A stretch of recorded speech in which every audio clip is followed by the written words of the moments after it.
Muri yeZimbabwe ndadzoka another day another we nasi paita mukomana ari kuda kudherera vanhu ari kuda kushora dare mamiriro aita zvinhu iko zvinezvi ndopatinoti mutambo watsvuke ropa. Zvinhu izvi zvakatanga sefani Mudarageza achitaura kuti zvoni Temba Mliswa wapiwa mari iko zvinezvi paofisi yavaMnangagwa kuBorodale, private office yaenda akanopiwa mari makuseni, ende vanhu vakazotanga kubuditsa figure kana kuti amount yemari yakapiwa Temba Mliswa achinzi akapiwa 300,000 yekuti akwanise kubuda achidestroya VP Chiwenga left right center. Saka pane interview yaanga akatoita na a certain journalist, but after the interview iri kunzi yaitwa pane dzimwe nyaya dzakazotanga kubuda pakutaura kuti aiwa kweteka akazoendesa 20,000 yaanga akabhadhara kuna journalist ndobva azotopa another 20 yekuti interview isabuditswe. But iko zvinezvi vamboenda kumvura, Temba akubuda akutaura kuti zvoni VP Chiwenga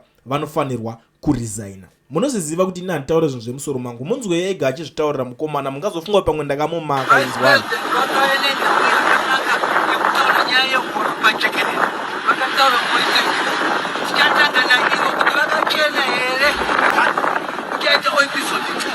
Episode 3, episode 4, episode 2 vanenge vakamira here nekuratidza kuti zvinopachekere zvinanofana kurisaina mabasa rake. Ndakagara ndichitaura kuti never throw glasses when you're in the class. Icho ndicho mabviravira. Watch my cheat. Ava komana vacho vakatsamwa kani iwe panyaya dzekutengesa chete kuti vaite mari. 3 pieces of silver vanozvida stereke zvekupiwa mari idzi kuti vanenge vachitaura zvinhu. So iye ari kutaura kuti zvoni achanga achida kuita series chapter 1 chapter 2 chapter 3. Saka iye ndiye ari kusiyiwa asinawo chapter 1 chapter 2 chapter 3 yakewo here. Ndo mubvunzo waapo kumaZimbabweans. The other thing now here is ari kuti vatanga kutaura nyaya dzecorruption, ndoda kutotaurawo dzecorruption handiti ndo zvaari kuda kutaura. Because iye pakabuda aita kuti hanzi inini paya zvinorambidzwa kuti tiende kumafamily meetings kumafamily house kuti atichienda. It's okay. Now akubuda achita auda kutaura about izvozvo. Handisi kuramba. Ngaataura zvaari kutaura. But at the end of the day, panguva yatiri ino zvinotibatsirei? Anga ari kupi nguva yese achitadza kuzvitaura zvekuti auda kuzvitaura nhasi achitenga achipindira kushandiswa munyaya dzezvima 2030 nonsense dzinenge dzichitaurwa. Ndo nyaya dzatiri tichitaura kuti saka mangwana what are you trying to achieve? Kana uchinge wabuda wati waexpose VP wacho. Because so far corruption iri kuitwa iri kutyisa, corruption iri kuitwa iri kushamisa iko zvinezvi. Atidi kukanganwa corruption yakaita sepagadzirwa chinhu chakaita setrabubblers, mari inenge yarohwa ipapo ma1 type yecorruption yekuti mwanopuhwa kunzi gwanda itai gwanda solar project obva auya bva akesha vanhu nyaya. Type yemacorruption yekuti unoita zvekunzwa yekucommand agriculture yekuti ikarohwa, icorruption yekuti nyika yese inodedera, corruption yekuti inobata nyika yese. Alright, even though I can't wait to hear side iye Mliswa zvaari kuda kuedza kutaura zvaada kuedza kuti prove zvacho, but for now pane zvinhu zvekutaurika kutaura kuti Temba achinovhura hombe dzake vanhu vatotanga naye. Temba pane chaagadzirirwa chaari kuoneswa nemasenior in terms of nyaya idzi. Aiwa imboteererai munzwa apa pada kuti unyatsogara kana uri pane vanhu igara wamboenda paside kana uri pauri kuona kuti aufile ball isa ma-headphones because zvinhu zvichataurwa panapa you will be shocked iwo kutadza kunzwisa kuti zvatanga sei. But Temba ndiyega atanga zvinhu zvacho, saka vanhu vakudzosera, vanhu vakubuditsa, and what I know is Mazimba hashava nadzo dzakawanda. Teererai munzwa ichi chiri kupisa ichi. Iwe Temba Mliswa iwe, do you know what you did? Ndikubvunza ndati iwe Temba Mliswa kuda kuita sweet tongue kubvorongodza zvinhu fakawangwarisa. Even if you were a professor, I wouldn't get worried, me myself, Mr. D. But when I want to get into deepest things, I mean it. Temba Mliswa ndini Mr. D. Wakauraya vanhu vangani iwe ndini Mr. D. I'm not including rimwe rakwe. And statement yako wakauraya vanhu vangani iwe. Saka unondotaura mukadzi wako ibenzi. Unoziva kuti ukarama mukadzi anokufumura zvese. Unoziva kuti mukadzi wako wekuAustralia anopenga. Anotaura chokwadi kana nguva yakwana. Temba uri mhondi iwewe. unoziva tsoro dzako iwe naiye nagiri anzani naowen. Saka mofunga kuti isusu vana Mr D kunyarari hatizivi. Tichazibvarura fanika tsamba iri kutaura nonsense. Unozetemba iwe mudiswa iwe. Denda iva iwewe inini Mr D denda iva iwewe. Ndakasuduruka kudhara kane usabhuku hwacho hwependi. Unoziva usabhuku hwacho hwakabva. Are you worth to be sabhuku iwewe? Temba muliswa.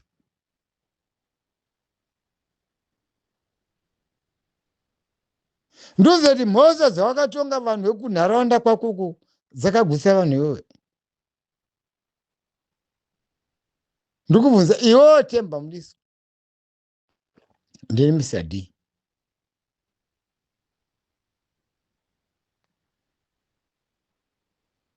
Iwona Owen ndimi serious hit ndomati chiko pachirungu. Hit class, hot hit class. Iwe Temba muriswa. Uri muroyi. Uri mutakati. Ndini Mr D ndiri kutaurira. Kana pangosina munhu akambokudza zvoka Mr D vari kutaura today. Because ndataura kuti kwatakuenda koko ndekwamvura yacheka makumbo. Temba muliswa kufa kwese kwemageneral you are there. Naoni muda wako. Kandi chinyepa dzoka ipapapa. Ndiko kutaura zvodarika futi ipapo. Nemapuranire ese amaita ini Mr D ndokutaura. Temba muliswa you are a shit, you are a dog. Uri imbwa yemunhu. Medhara yokupedzisira. That is why uchida kupinda mumapapiro amunangagwa, because you know each other what you did. To make it worse, dzakaita munangagwa audzizive futi ane dzake dzimwe ziri kutomunetsa kumuremera.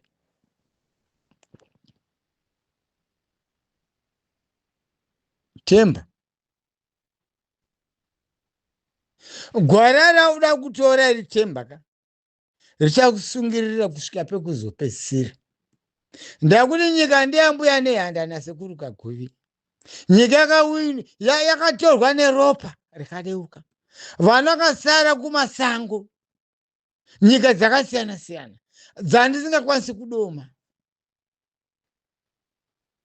Imomo muZimbabwe mune vana vakasakatika vamo muZimbabwe vachiti tasvika takutonga nanhasi vazika muti vari papi muZimbabwe momo.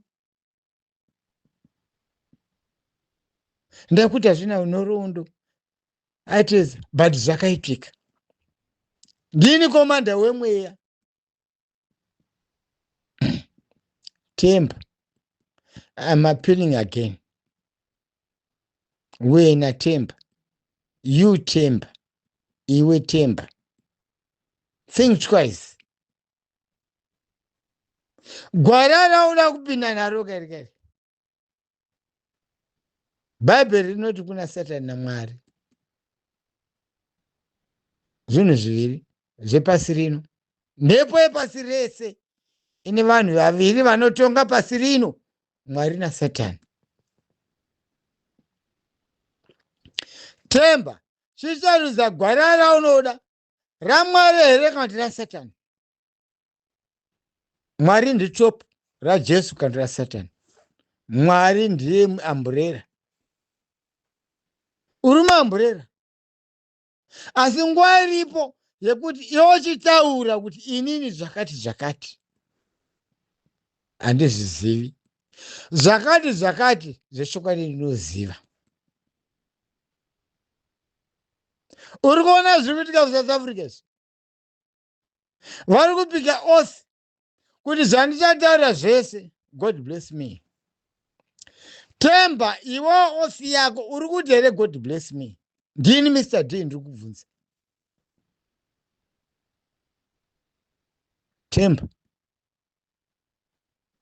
Temba muliswa. ndini Mr. D ndiri kutaura.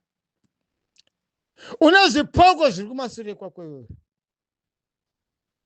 Hama vamwe vari kutsvaga kuti aripi, iwe uri kuziva pavari.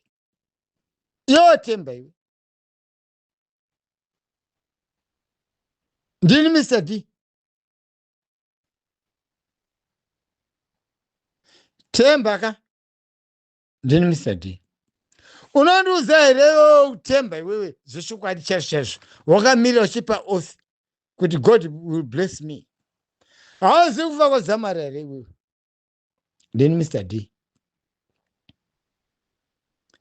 Temba ndinoda kukununura ndonge wataura chokwadi. Ukaramba kuzvikwirivira musaga ka, iwo ndochapedzera musaga. Zvimwe zvese zvenyika unozvisiya izvi. Zvana munanga zvinozviziya. Munanga wane kwake iwe nekwako. Kauda kuzvimirira iwe Temba muliswa. Ndiuze pamberi pangu ini Mr. D. Komanda wemweya. Andirapi. Ansinganga. Andina svikiro. Temba nditaurire nyaya dzamara kuti yakafamba sei. Iwewe Temba muliswa. Ndini Mr. D ndiri kutaura. Asi kuti mwana munhu. Kana variko vanotuma vanongomwayoka vanongotuma pamwe vanotondikika bhusi. Kutorowa mubama kuti wadini kutaura zvakadai. Ndo zvandada kutaura Temba. Ndiuze iwe dzamara. You Temba. Zvakutaura zvemari dzakapiwa zvika. Aizombovhari zvakavhara gate kuti ng'ombe dzipinde mudhibha, ng'ombe dzichadhibha dzigobuda.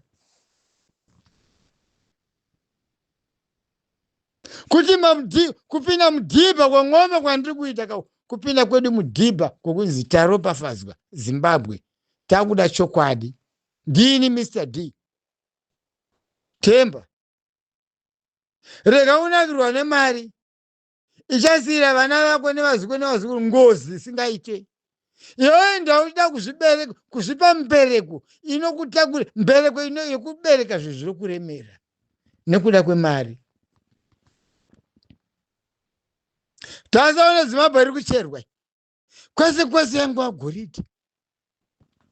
Saka ndongada kuzoita kuti kwenzi mari. Iwe. Unenge wakamira papi?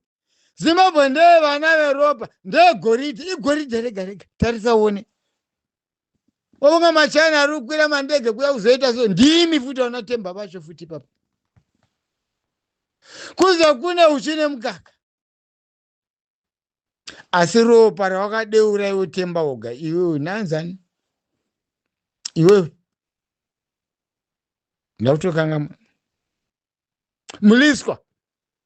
Be very careful. Ndini ndudara Mr. D. Ndati ropa rakadeuka iwe unoriziva rimwe riri mumaoko mako. Ina ndau zveBhaibheri. No. Ndonzi Mr. D. Nguva yeBhaibheri inodarika.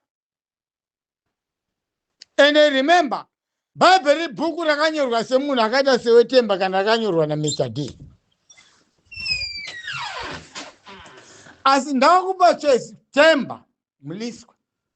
Une chokwadi here kuti wamire kuataka Chiwenga. Size yako iyoyo.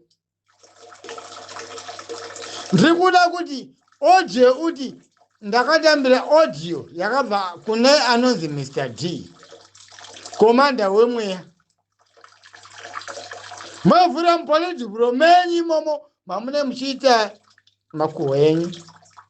Andiri kuda kuti uivhure munangagwa aripo, makurukota enyu ese cabinet aripo. Munzo zvandiri kutaura. Apa nechitaura ndakabata cabinet enyu mese. Kuti muri varoi. Matuzve evanhu, madhoti evanhu. Vaurai mhondo dzevanhu. Ndiri kutaura Mr. D. Ndii munonditanga because momhanyira mberi stereki. Mofunga makangwara. Makaziza stereki. Isatina kutsiza. Saka uzasi imi. kunobata mhembwe kuna kuti kwanzi kusisa, kunorima mung'ombe negacho kuna kuti kwanzi kusisa. Ndiri kubvunza kuona kuti mvura yakunaya kuna kuti kwanzi kusisa here, uchiona kuti mvura yakunaya.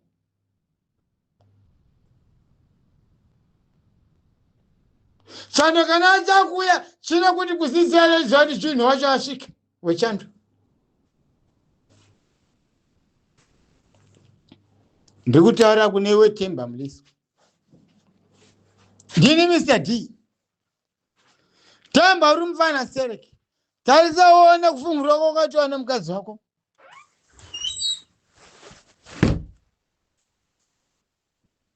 Because hauna chiremerera, chihure chakakupinda. Saizi yako unoita vana 2040, unosapota nei? Unoitwa sabhuku, usabhuku wako wabva nepapi apa. Wakambochibvunzawo here wega iwewe Themba iwewe namunangagwa wako kuti ko usabhuku wamuri kundipa huu. Kwakadini kutaura kuti usabhuku wamuri kundipa huri kundiremera. Wangotambira ndaya unongotambira zvese kechero ikauya iri 50,000 pounds kana menu kana dollars, I don't know there. Unongotambira. Themba, I'm appealing again kwauri my target. Ndoti utaure chokwadi. Iwe Themba iwe. Ndoti utaure chokwadi iwe Themba na iwe mwako oni muda. Ndati muchataura chokwadi. Nguva ingava refu asi fupi kana nguva ishinge yadini yasvika. Inini Mr. D, matauro andiri kuita ndiri kutaura kwauri Themba namodha iye gandanga guru bhinya medhara. Nguva yacho yadini yakwanira yakomana.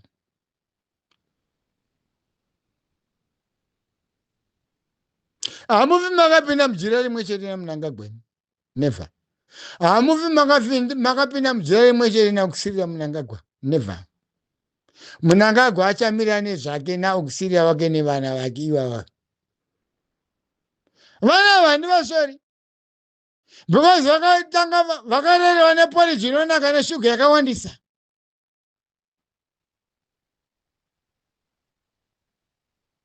And also vana because nama vaisi. And now it's history of Zimbabwe. Shall we pleasure?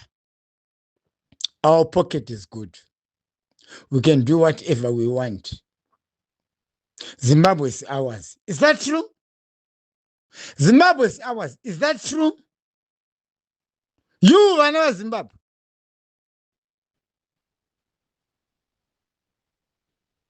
You vana Munangagwa.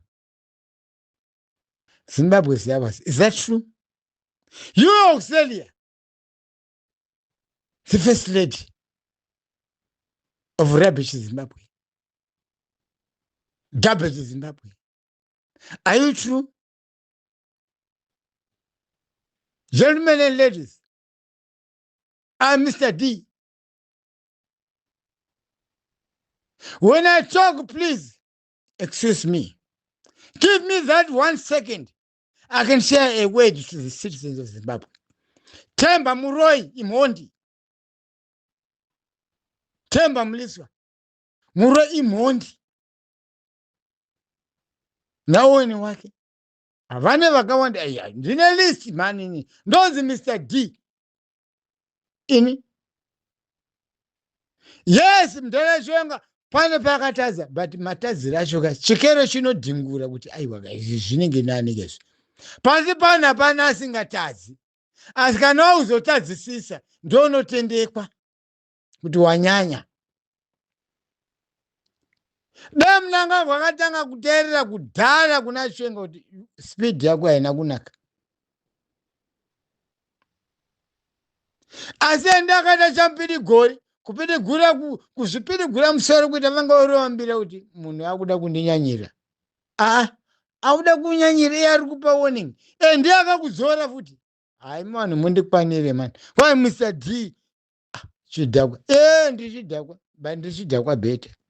mambo nochiri mwadoro racho ndotakwa pamasoko nepfungwa ende ndimi monidhakisa futi. I don't have the I was born on the true line of the truth. And I'll never run away from that word strategy. Never in my life. Ndomira nakadaro semuzamangwena. Indambopona nemuzamangwena marwizi. Mtayambuka marwizi wako mana. Ndapona nemuzamangwena ini. Ndowangodzurika muzamangwena iwo nanhasi ndisiri kushaura, ndisiri kutaura rubbish yandiri kutaura iyi. Asi haisi rubbish. Inoda vanoteerera. Ndati iwe Temba Mliswa. Washinga here kupinzwa mudanga remadhongi, danga remakarwe, dziva remakarwe. Mfana undikwanire. Mari unofa iwe ikasara iripo. Vamwe vachasara vachirwira mari iyoyo futi yosipo iwe. Nekuda kwako. Wadini kuti uchizvibvisa panzvimbo iyi. Temba Mliswa, I'm appealing again to you. Ndini Mr. D. Deni wachisiya izvi. Yawakapiwa yoyoka iwe. Namokupa example. Kuna masai woyo baba. Hapana chandisingasike. Ndamboti ndichazvitengesa nenzwi rangu. Asi ndini Mr. D. Ndaba. Kwete. Ndaponda munhu here. Kwete. Ndatuka munhu here. Kwete. Asi kutaura zvinhu zvokuti timwadzane. Ndini ndakuita fanika ndine mhosva. Pakudini? Vane mhosva hamusi kuvaona here mimi? Vane mhosva hamusi kuvaona here? Vari kuvharira vana mumajeri vasina kana nemhosva. Inonzi haitongwi. Umwasiya mhuri yake nekamwana kacho kane 2 months, 6 months, umwasiya vana 3 months. Shonzi vavharire chete. Yes, kuba munoba maiba mese. Kuava anzani ching'ombe mosi ng'ombe nani mwasho. Umwasho varuma jeri wavo. Ko mururamba mangu vaita se ko vakabudisa chokwadi chavo. Momwe chokwadi chavo chichachinja here kuti mari yakapinda muaccount yaID. Monga zvichachinja. Kumiswa kwavariitwa kumatare kweka kuti redza nga ruredza matuwi. Matuwi akamwe abheta munga makakanje. Kana mazeze. Zoreve isusu vana venyika yeZimbabwe. Yambo yanayanda sekuru kakaguvi. Anzi Mr. D vanopenga. Ndapenga papi.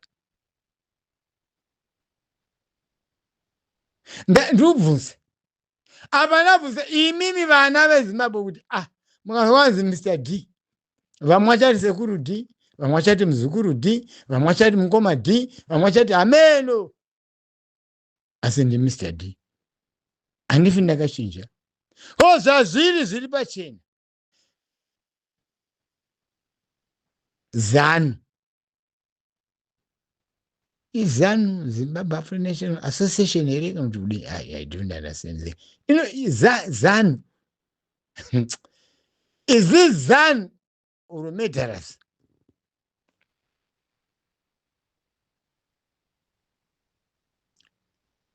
Ini ndingaparundi nesi. Vanhu ngatingwarei. Asi nyaya yangu ndeyekuti Zimbabwe tiri kunoitora nepfuti bumburu. Basi zvokunzwisisana kaisi zvaramba.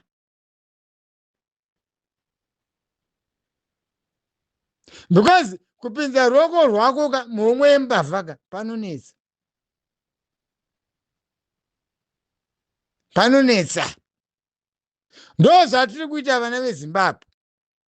Maizvizvizvi takuvhomora kuba kwakaita mbavha kuzviburitsa homwe dzacho panze kuti kuzvimwaya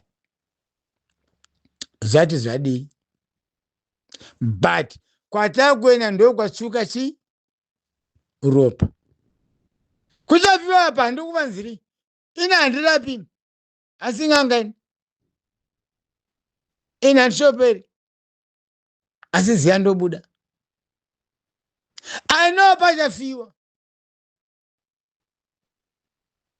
Kutora nyika idzi haisi silver cake, amen, keke riri musilver plate, no, pane ropa.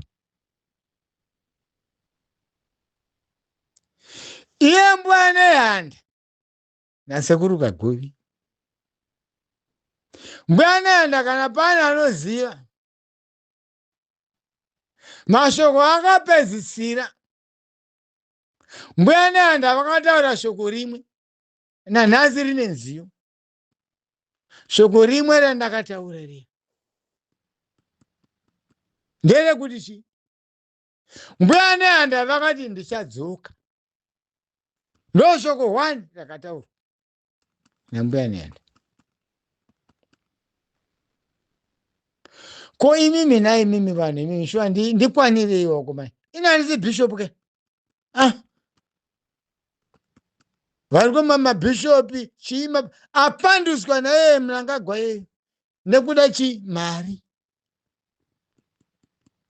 Inenda rini ndirini handatori mamune kana kuti 2 billion ndipei. 2 billion haisi mweya, haisi pfungwa dzangu, asi haimo mumweya mangu. Ndichangoramba ndichingomhanya ingava short relay, long relay, ndichangoramba ndiri mutreki. Handiri asi treki yangu ndakuti ndane 2 billion. No, asite. Imani muripo hamari nana Mnangagwa nana Chivhayo nana Tagure, torai.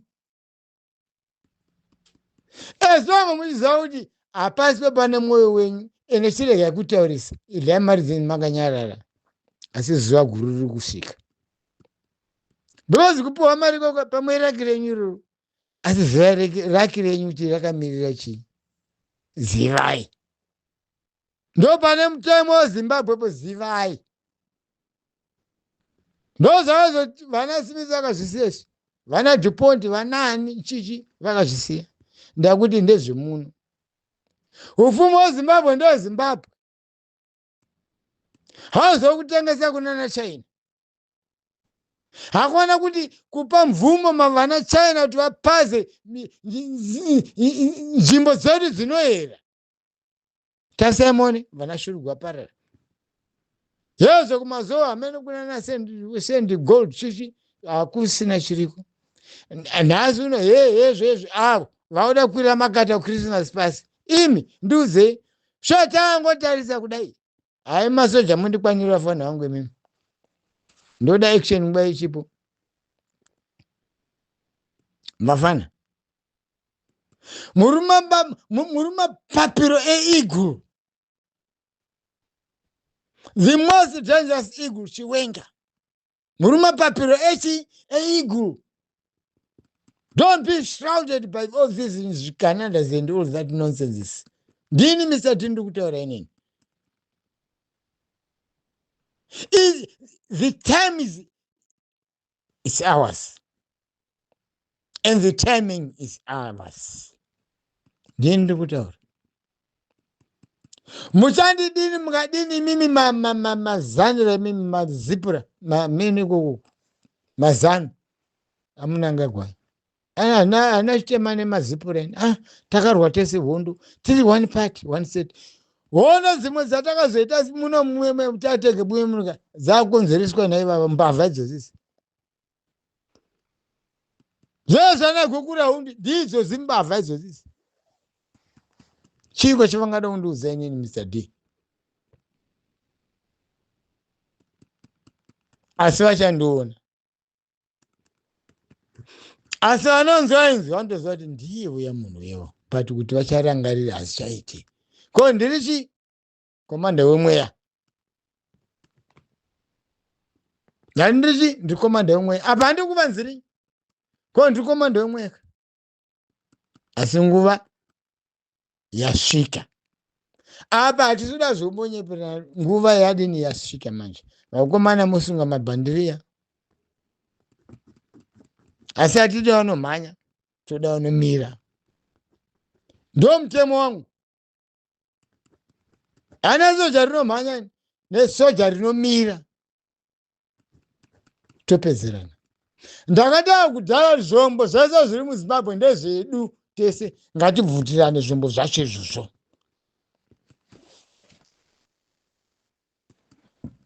Munangagwa ubata zvake, Chiwenga wabata zvake. But Chiwenga anotaura kuti ndezvangu, ndingatokusheya. Makona kwakwena nyaya. Chiwenga atati ndezvangu, ndingatokusheya kana kutokunyima. Yapusi kuna Mnangagwa. Zvatoperezvo.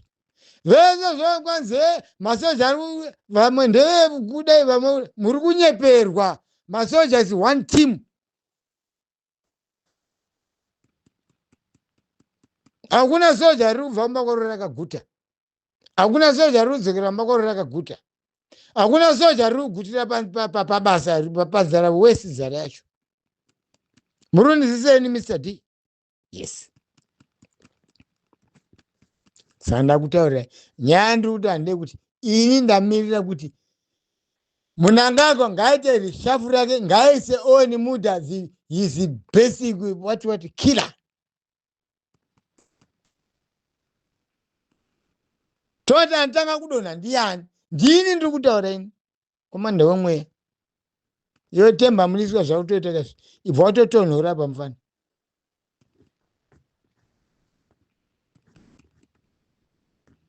Yo mambo hwako huchikepe, husabu hwako huchikepe. Iwe hakuzi kurezewa hove. Muzimbabwe hamurezewa hove kama. Handiti. Husabu hwako ndewe muchikepe. Zvemanje uchapiri guka uri muchikepe chako ichocho. Ende kana hove hwana unoburitsa hapana. Kana uri setemba haiwe ndakatopedza nekudhara. Unova mizika nakanyera mondo unafanya stupid nini? Ini chatara pane zvimumumu. Gwe ndiri kuona kuti pane zvimumumu. Saka regai ndibufure. Kuita chimumumu haisi mhosva. Vamwe kutya kuti ndikadai so ndasungwa. Kutya kunodiwa. Asika kutya kwachoka. Kana zafuti hapasina kutya. Ende plus plan B tinayo ticket redu. Arifi rakaora. Igoridhe. Ticket re opposition riya ra 2023 igoridhe. Pasi rese. Hapana pachazonzi rabva musystem. Iyo ngavadzime zvaunoita asi musystem ririmo. Zvakarekodwa zviri kuzikamwa pasi rese. Asi vakazviramba tiri kuuya muBhumburu. Mbumburi yachakanakira zvombo zvacho ndezvedu. Mnangagwa haana kana masoja 2 makembu. Ndindu ini komanda yomweya. Haana kana masoja 2. Vake ndio masaya wacho akumutiza futi. Hakuna kana. Achangosara iye nakusiriya nevakadzi nevavana vake nemahuri yake. Zvaperezvo. Neprakati manje tiri kuitora. Iya ndio chaita charity yeZimbabwe. Iya. Haiwa. Ichaita tourism place kuti vanobva ukuuya kusvika paprakati. Taigadzirisa. Kwete zvaine huroi hwainahwo hwemakanda mabutehwe emangwena chichi. Zvese tichazvibvisa sasara smart. Tobva tabvisa nezita rake rekuti kwanzi Mnangagwa. Tobva taiti mbuya nehanda. Hotel. Mbuya nehanda hotel. Prakati form prakati yake chati mbuya nehanda hotel. Yes. Vanozika ndege vakazikira kuHarare, vakazikira Bulawayo, vakazikira ameno mugweru, ameno vane vakuti tikwenda kuna mbuya nehanda hotel. Toda imi Mwari azibenzi, Mwari ndio tutese mane. Isi topenga asingatizvigadzirise kupenga kwedu, ngatizvikontrole. Kwete zvavakuita ava ndio vakuita overspeed. Ukati overspeed expect something. It's either viri putika, you lose control, or you sleep, then you dream. Those kuita mnangako apa china chekudhima kurota kwekweko chokwadi chacho haasina uya zvigananga zvinozvida kudai Temba Mliswa appeal again siyana nezvaari kuita nazvo but still watoda nanyuchi nyuchi kana iwe nyuchi kana dzangobhururuka chete dzaanewe apa handina favor ndotokudza nyuchi kana dzaaneweka hadzikusii. Ndini Mr. D. Remember my words and mark my words. Okay, vana Zimbabwe. Nachimbozanya yangu kune mapenzi atiri kuona ari kuita mazuva anaya kuti zvine hunhu here. Hazvina hunhu. Hazvina hunhu man. Kupandusa kubva kumasabhuku nemadzimambo zvese madzimambo ese amuri Zimbabwe nemasabhuku vangonangana nemari kuti mwedzi wangu uchapera. Ugona zoita madzimambo acho kwai ndezvapurezidendi. Ndimambo kwai ndezvapurezidendi. What such a stupid language is that? Kwai ndezvamambo ndezvapurezidendi. Ndimambo. We don't want that. This must come to an end. Fellow citizens, fellow Zimbabweans, it's Mr. D. You are mine, and I'm yours, and we'll be together forever.